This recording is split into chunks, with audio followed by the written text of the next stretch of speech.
¿Cuántos hombres se sienten atraídos por otros hombres y cuántas mujeres se sienten atraídas por otras mujeres? ¿Cuántos gays y cuántas lesbianas hay realmente? ¿Ha variado eso a lo largo de la historia? ¿Varía según qué país o cultura estemos mirando? ¿Según el nivel socioeconómico o nivel educativo? Atentos a este vídeo porque os voy a dar las respuestas más fiables con que contamos.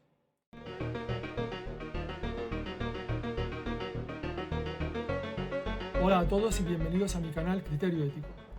Este vídeo es el segundo en una miniserie sobre homosexualidad. En el primer vídeo comenté que el término homosexualidad no es quizás el más adecuado por sus connotaciones médicas y represivas del pasado. Hoy día los activistas lo rechazan. En estos vídeos, que son breves, sin embargo, y van dirigidos al público general, ese término tiene la ventaja, por así decir, de ser una herramienta útil que nos permite adentrarnos en la cuestión sin necesidad de estar continuamente haciendo disquisiciones y distinciones. Por tanto, vamos a utilizarlo siempre entre comillas, un poco para andar por casa, digamos, para poder avanzar en el vídeo de modo más rápido. Y también expliqué, por cierto, que no utilizo la expresión LGTBIQ por una serie de razones que ya aclararé en otro vídeo. La cuestión de cuántos gays hay, cuántas lesbianas hay, ha sido objeto de curiosidad desde principios del siglo XX, pero de un modo más concentrado, más científico, digamos, a partir de los años 30, de 1930 o por ahí. El primer gran estudio que tenemos, o para ser exactos, los dos primeros grandes estudios que tenemos, son los de Alfred Kinsey. Alfred Kinsey era un zoólogo de la Universidad de Indiana, un prestigioso científico, y llevó a cabo dos grandes estudios sobre la sexualidad humana. El primero sobre la sexualidad masculina y el segundo sobre la sexualidad femenina. El primero se publicó en 1948 y el segundo en 1953. El primero se realizó entre 1937 y 1948 sobre la sexualidad masculina. Para este estudio, Kinsey entrevistó a 17.000 hombres. 5.000 y pico de ellos en persona, entrevistas en persona, y el resto mediante cuestionarios escritos que le enviaban. Se le ha criticado por ciertos problemas metodológicos que hubo en el estudio, por ejemplo, pues que la muestra de población masculina era toda blanca, estamos hablando de Estados Unidos en los años 30, y que además utilizó a veces pues, a grupos de prisioneros voluntarios para contestar sus cuestionarios, y claro, ahí ya la muestra no era aleatoria, como debe ser en un estudio científico serio, pero estos fueron pequeños grupos, de todas maneras. Y después se han aplicado correctivos al estudio para eliminar esa falta de diversidad, y los resultados siguen siendo los mismos. A mi modo de ver, es el estudio más fiable que hay. Os voy a leer un poco, de modo resumido, los resultados que arrojó los informes Kinsey. Según Kinsey, el 8% de la población masculina es homosexual a lo largo de toda su vida adulta, que él especifica entre los 16 y los 55 años. Otro 2% del total de la población masculina es más o menos exclusivamente homosexual a lo largo de su vida adulta. No, Kinsey está hablando ahí de relaciones, tener relaciones sexuales de conducta sexual. Él no entra sobre lo que hoy llamaríamos orientación, sino conducta sexual como indicativo, podríamos decir quizás, de la orientación. De este 8 más este 2% ha surgido la famosa frase del 10%. Hay muchas empresas en el mundo gay que se llaman 10%, publicaciones, marcas de perfume, todo ese tipo de 10%, 10%. Quiere decir, en inglés el 10% es famoso y se refiere a estas cifras que da Kinsey. Otro 3% del total de la población masculina es bisexual con preferencia homosexual a lo largo de su vida adulta. Otro 5% del total de la población masculina es bisexual a lo largo de su vida adulta con preferencia por hombres, con igual preferencia, por hombres que por mujeres.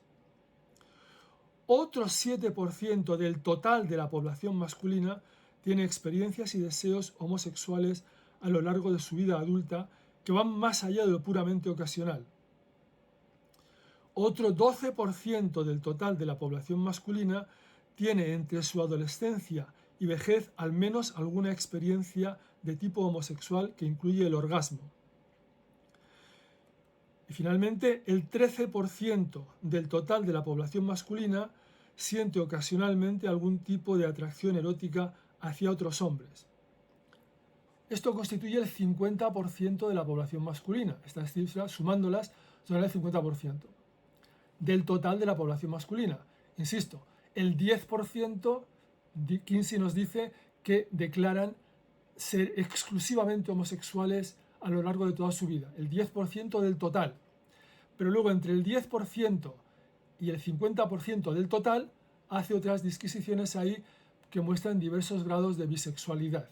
Y luego queda el otro 50% del total de los hombres que es exclusivamente heterosexual sin que tenga relaciones homosexuales ni sienta atracción homosexual de ningún tipo a lo largo de su vida adulta. Según el informe Kinsey, hay un 50% de los hombres que no sienten nunca atracción por otros hombres, ningún interés y ninguna experiencia de tipo homosexual. Pero en el otro 50%, pues tenemos los porcentajes sobre el total de la población. No se olvide que sí que tienen experiencias homosexuales total, exclusivos, el 10% del total de la población masculina. Luego los diversos grupos que sienten atracción preferente por mujeres o por hombres, todo eso constituye el 50% de la población masculina. Y el otro 50% no tiene ningún deseo homosexual. Antes de seguir con el contenido del vídeo, quiero recomendarte una herramienta que te puede resultar muy útil si estás en proceso de decidir qué carrera quieres estudiar, qué estudios quieres llevar a cabo, tú o cualquier amigo que conozcas. Se trata de la web orientadoreducativo.es. Es una web diseñada para ayudarte a encontrar la carrera que mejor se adapta a ti. Puedes además realizar su test inteligente y descubrir qué opciones encajan con tus intereses y habilidades. Además encontrarás información detallada sobre grados, salidas profesionales y mucho más. No dejes tu futuro al azar. Visítala hoy mismo, orientadoreducativo.es, y da el primer paso hacia tu mejor decisión. Apúntate a la newsletter para obtener el código de descuento. Te dejo el enlace en la descripción. Y ahora sí, seguimos con el vídeo. Perdonadme que repita aquí una cosa para que quede muy clara, para que no nos liemos, porque hay incluso muchos periodistas que se han liado con esto. Cuando digo el 10%, perdonad si soy repetitivo, quiere decir el 10% del total de la población masculina. No confundamos ese 50% que digo, que incluye a todos los que tienen algún deseo o práctica homosexual, para luego liarnos con los porcentajes. No, el 10% del total de la población masculina, más otro 3% de bisexualidad, más todo lo que hemos ido leyendo. Todos esos porcentajes del total de la población masculina, al final, son el 50% del total de la población masculina. Y el otro 50% del total de la población masculina no tiene ningún interés de carácter homosexual a lo largo de toda su vida. ¿Y qué pasa con las mujeres? Bueno, pues tanto los informes de Kinsey, el informe de Kinsey sobre la sexualidad femenina, como los demás informes que se han hecho después, y voy a citar algunos de ellos, dan siempre sistemáticamente el mismo resultado.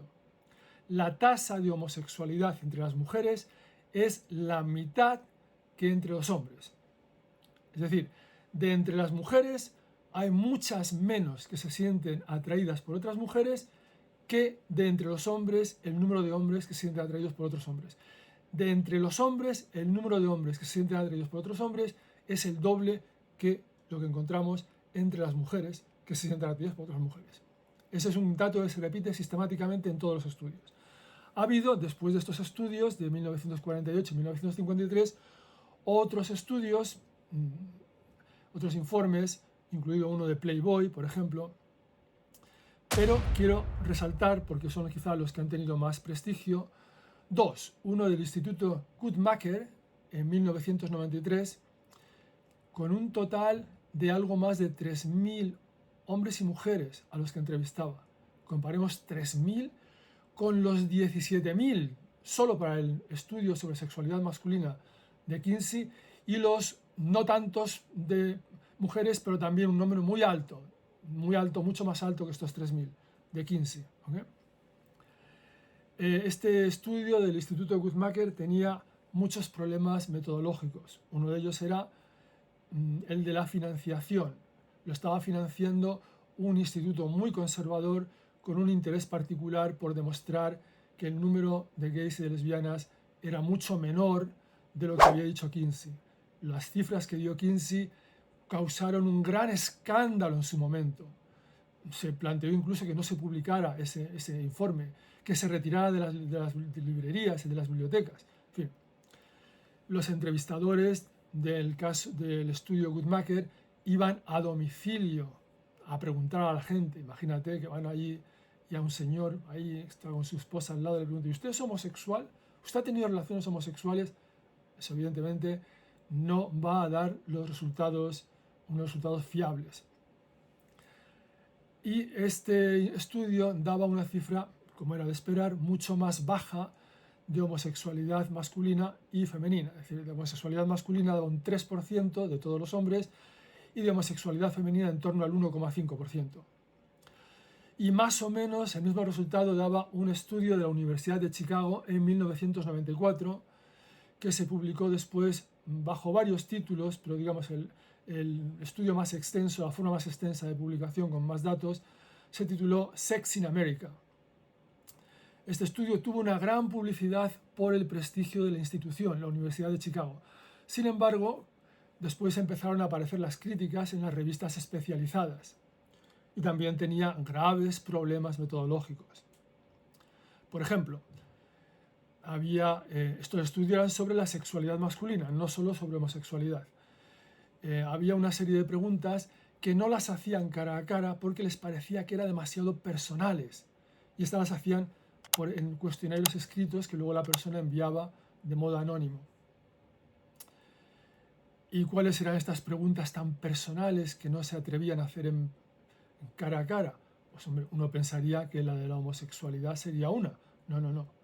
La pregunta tan personal es: ¿y cuánto gana usted cada año? ¿Cuál es su salario? Y la otra pregunta era sobre masturbación. Pero les parecía que la cuestión de preguntarle a una persona cara a cara si era homosexual, si tenía relaciones con hombres, no tenía mayor importancia. Es decir, eso es un defecto metodológico enorme. Y tenemos además críticas que han salido después que pues lo ponen de manifiesto, ¿no? Richard Levontin, un científico de Harvard de gran prestigio, en un artículo titulado Sex, Lies and Social Science en la New York Review of Books, Sex, Lies and Social Science, repito, sexo, mentiras y ciencia social, cuando cita estos defectos metodológicos en un informe que tuvo tal repercusión en todos los países, porque de pronto, en palabras del diario El País en España, el universo homosexual se veía disminuido. Pues cuando cita estos problemas metodológicos en su crítica, dice, leo textualmente: es para echarse a temblar el pensar que la ciencia está en manos de personas que están tan ciegas a las complejidades de la psicología humana que creen que la gente no se engaña a sí misma sobre los aspectos más íntimos de su vida y que no tiene interés en manipular la impresión que da un desconocido. Evidentemente lo que está diciendo es: si usted va a alguien y le pregunta cara a cara, ¿usted tiene relaciones con otros hombres? Piensas que la persona va a abrir su alma y te va a decir toda la verdad, no tiene ningún problema con cambiar su imagen ante un desconocido total. Eso es un problema metodológico muy, muy grande. Pero es que hubo además otros problemas también muy grandes. Dicen en el estudio que un 20% de la muestra seleccionada se negó a responder. Y ello a pesar de que a los más reacios, a aquellos que no querían responder, imaginaos que llegan ahí a tu puerta y llaman: estás casado, eres homosexual, y te dicen: ¿le importa si pasamos aquí un momento a su salón y le pregunto unas preguntas? ¿Es usted homosexual? ¿Tiene usted relaciones con otros hombres? Mire, no tengo interés en contestar un cuestionario sobre mi vida personal o sexual. Claro, aún así, a los más reacios de todos, llegaron a pagarles. Les ofrecían dinero para que respondieran. incluso pagándoles un 20% que se negó a responder. ¿Qué fiabilidad tiene un cuestionario que se responde a cambio de que te paguen un dinero? Mira, le pagamos 20 euros si nos dedica así aquí un cuarto de hora, media hora, lo que sea, a responder una serie de preguntas íntimas, personales sobre su vida sexual. 20 euros ha dicho, vale, pase. ¿Qué fiabilidad tiene eso? Aparte, claro, del 20% que se negó. Porque un problema de estos estudios es que la muestra, el número de sujetos tiene que ser suficientemente amplio para que la muestra sea representativa, para que las conclusiones sean extrapolables, sean aplicables a toda la sociedad. Y no te puedes permitir que un porcentaje muy alto te diga que no, porque entonces el carácter extrapolable del muestreo desaparece, pierde validez. Pero claro, si lo que vas a hacer es pagarles para que te respondan, pues va a perder igualmente validez. Por eso digo que realmente, aunque el informe Kinsey tuvo algunos problemas, la amplitud de la muestra tan grande, tan enorme, además utilizó unas técnicas que, aunque hoy se consideran faltas de ética, estarían prohibidas en un tipo de estudio como este, pero bueno, pues parece que también daban ciertos resultados más fiables. Por ejemplo, Kinsey, los entrevistadores que trabajaban con Kinsey, un amplio equipo de colaboradores, hacían preguntas capciosas. No le preguntaban a alguien, ¿y usted ha tenido alguna vez relaciones sexuales con una persona de su mismo sexo?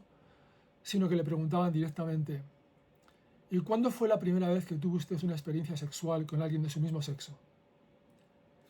Entonces, bueno, si la persona nunca había tenido una experiencia sexual con alguien de su mismo sexo, pues diría, pues nunca. Pero si la había tenido, ese modo de entrarle, ese tipo de pregunta, le daba más confianza en el sentido de que pues aparentaba como que era algo normal, que se daba por supuesto que la había tenido. Quizás en aquellos años ese tipo de pregunta capciosa fuera útil, porque claro, ya que en los años 30 y 40 unos porcentajes tan altos como da Kinsey declararan en esas entrevistas que habían tenido relaciones sexuales con personas del mismo sexo, ya es muy significativo. En aquel momento, digo, con la represión social y cultural en torno a este tema, me parece que eso es un dato que le da, si acaso, más fiabilidad al estudio. Estos son los estudios que quería citar hoy. El de Kinsey, el Guttmacher y el de la Universidad de Chicago, porque son los más representativos que tenemos, aunque como digo, el Guttmacher y el de la Universidad de Chicago todos tienen problemas metodológicos, pero estos dos últimos tienen unos problemas metodológicos gigantescos, con lo cual, a mi modo de ver, carecen de plena fiabilidad.